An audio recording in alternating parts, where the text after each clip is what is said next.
केंद्र में वीपी सिंह की सरकार को सत्ता संभाले एक हफ्ता भी नहीं हुआ था कि धरती का जन्नत कहे जाने वाले कश्मीर को आतंकियों की बुरी नजर लग गई। 8 दिसंबर 1989 को दोपहर 3 बजे मुफ्ती मोहम्मद सईद की बेटी रूबिया सईद का आतंकियों ने अपहरण कर लिया, जिसके बाद पूरे देश में तहलका मच गया। लाजमी भी था सवाल देश के गृह मंत्री की बेटी का जो था। जी हाँ, सही सुन रहे हैं आप। कश्मीर में जारी आतंकी हिंसा के इतिहास में रूबिया सईद का अपहरण सबसे अहम माना जाता है, जिसने आतंकी हिंसा को एक नया रूप देने के साथ साथ कश्मीर से कश्मीरी हिंदुओं के पलायन के लिए जमीन पूरी तरीके से तैयार कर दी। निजाम मुस्तफा का नारा देने वाले जिहादी तत्वों द्वारा लगातार निशाना बनाए जा रहे कश्मीरी हिंदू, जो अपने समुदाय के लोगों के कत्ल और अपनी बहू बेटियों के साथ होने वाले अत्याचार के बावजूद घाटी छोड़ने को तैयार नहीं थे, वे भी इस घटना के बाद कश्मीर से बोरिया बिस्तर समेटने लगे।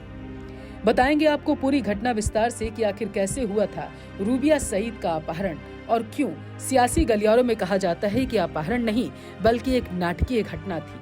क्यों कहा जाता है कि इस घटना के बाद घाटी में आतंकियों ने पैर जमा लिए, जो कारण बना इतिहास में दर्ज उस घटना का जिसे हम कश्मीरों से कश्मीरी हिंदुओं के पलायन के रूप में जानते हैं।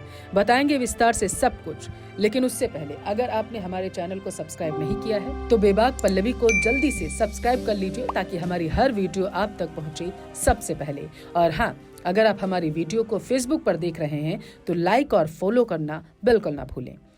आइए अब वीडियो की शुरुआत करते हैं। कहते हैं कि मुफ्ती मोहम्मद सईद की बेटी रूबिया सईद अपनी ड्यूटी होने के बाद घर के लिए निकली। वह उस वक्त MBBS पूरा करने के बाद श्रीनगर के अस्पताल में इंटर्नशिप कर रही थी। वह बस में सवार हुई जो लाल चौक से श्रीनगर के बाहरी इलाके नौगाम की तरफ जा रही थी। बस में आतंकी पहले से मौजूद थे। जैसे ही बस चांदपुरा चौक के पास पहुंची, तीनों आतंकियों ने बंदूक की नोक पर बस को रुकवा दिया। रूबिया सईद को नीचे उतारा गया, नीले रंग की मारुति कार में बिठा दिया गया और वो फरार हो गए। घटना के 2 घंटे बाद ही JKLF के जावेद मीर ने एक स्थानीय अखबार को फोन करके भारत के गृह मंत्री की बेटी के अपहरण की जिम्मेदारी ली। यह खबर सामने आते ही देश में कोहराम मच गया। 3 दिसंबर को 5 आतंकी किए गए रिहा।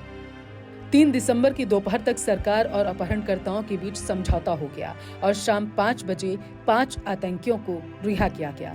छोड़े गए आतंकियों में अब्दुल हामिद शेख, जो नवंबर 1992 में एक मुठभेड़ में मारा गया, गुलाम नबी भट्ट, जावेद अहमद जरगर, नूर मोहम्मद कलवल, अल्ताफ भट्ट शामिल थे। इस घटना के कुछ ही घंटे बाद लगभग 7:30 बजे रूबिया को सोनवार स्थित जस्टिस मोतीलाल भट्ट के घर पर सुरक्षित पहुंचाया गया। रूबिया को उसी रात विशेष विमान से दिल्ली लाया गया। एयरपोर्ट पर मुफ्ती मोहम्मद सईद और उनकी दूसरी बेटी महबूबा मुफ्ती मोहम्मद थे। उन्होंने रूबिया को गले से लगा लिया। रूबिया सईद अपहरण कांड हमेशा से ही जम्मू कश्मीर में बहस का विषय रहा। सिर्फ मुख्यधारा की सियासत करने वाले कश्मीरी हिंदू ही नहीं, बल्कि एक अलगाववादी नेता ने भी इसे अपहरण कांड को मुफ्ती मोहम्मद सईद, JKLF और कुछ अन्य अलगाववादी नेताओं की मिली भगत करार दिया, जो हुर्रियत कांग्रेस के प्रमुख घटकों में शामिल रहे। उन्होंने अपनी किताब द ग्रेट डिस्क्लोजर सीक्रेट अनमास्क्ड में इस विषय पर खुलकर बातचीत की। उन्होंने सीधे शब्दों में लिखा कि यह सिर्फ एक ड्रामा था जो तत्कालीन केंद्रीय गृह मंत्री मुफ्ती मोहम्मद सईद ने सिर्फ अब्दुल्ला परिवार को जम्मू कश्मीर के सियासत में कमजोर करने और अपने निजी राजनीतिक हितों को पूरा करने के लिए JKLF चेयरमैन मोहम्मद यासीन मलिक के साथ मिलकर रचा था। सियासी गलियारों में दावा यह भी किया जाता है कि मुफ्ती मोहम्मद सईद चाहते थे कि फारूक अब्दुल्ला की सरकार गिर जाए और इसके लिए उन्होंने जगमोहन को राज्यपाल बनवाने का पूरा प्रयास किया और उसमें वो लगभग कामयाब भी रहे।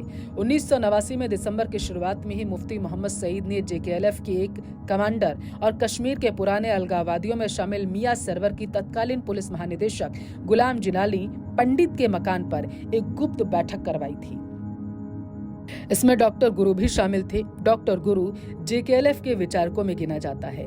डॉक्टर गुरु को बाद में हिजबुल मुजाहिदीन के आतंकियों ने कत्ल कर दिया। दावा किया जाता है कि इसी बैठक में डॉक्टर रूबिया सईद के अपहरण की पूरी साजिश को तैयार किया गया।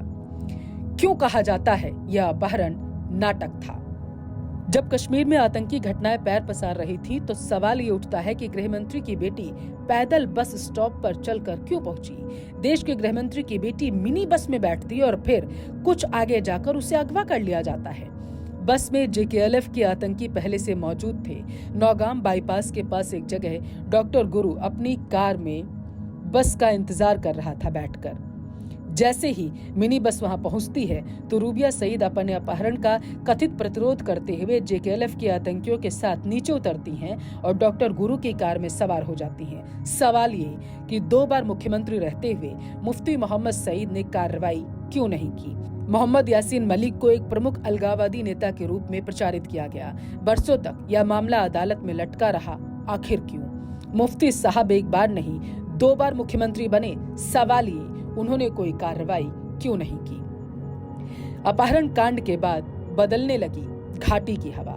माना जाता है कि इस वक्त तक घाटी में आतंकवाद सिर उठाने में सक्षम नहीं था, लेकिन अपहरण और उसके बदले में 5 आतंकियों की रिहाई ने आतंकवाद को पनपने का मौका दिया। 1990 में फिर कश्मीरी पंडितों के विस्थापन की कहानी प्रारंभ हुई, जो घाटी से उनके सफाए पर खत्म हुई। 1990 से 1995 तक अपहरण का एक लंबा दौर चला। देश में उन दिनों इस बात पर काफी बहस चली कि अगर वीपी सिंह की सरकार ने रूबिया सईद के मामले में घुटने नहीं टेके होते तो शायद आतंकवादियों को इतनी शह नहीं मिलती। करीब 3 दशक पहले कश्मीरी पंडितों को बड़ी संख्या में कश्मीर घाटी से पलायन करना पड़ा। अपनी जान बचाने के लिए कश्मीरी पंडित अपने ही देश में शरणार्थी बनने पर मजबूर हो गए। कश्मीरी पंडितों को लगातार कश्मीर से चले जाने की चेतावनी दी जा रही थी। उन्हें भयभीत करने के लिए रोज कत्ल किए जा रहे थे। उनकी बहन बेटियों को दुष्कर्म का शिकार बनाया गया। नारा लगाया जा रहा था कि कश्मीर में हिंदू महिलाएं रहें, लेकिन अपने घर के पुरुषों के बिना। साल 1990 की 18-19 जनवरी की रात 12 बजे मस्जिदों के लाउड स्पीकर गरज उठे।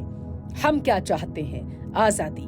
इसके जरिए एक तरह से पंडितों को स्पष्ट संदेश दिया गया कि घाटी में अब उनके दिन लद चुके हैं। इस घटना के बाद कश्मीर में कश्मीरी पंडितों के लिए कोई जगह नहीं बची।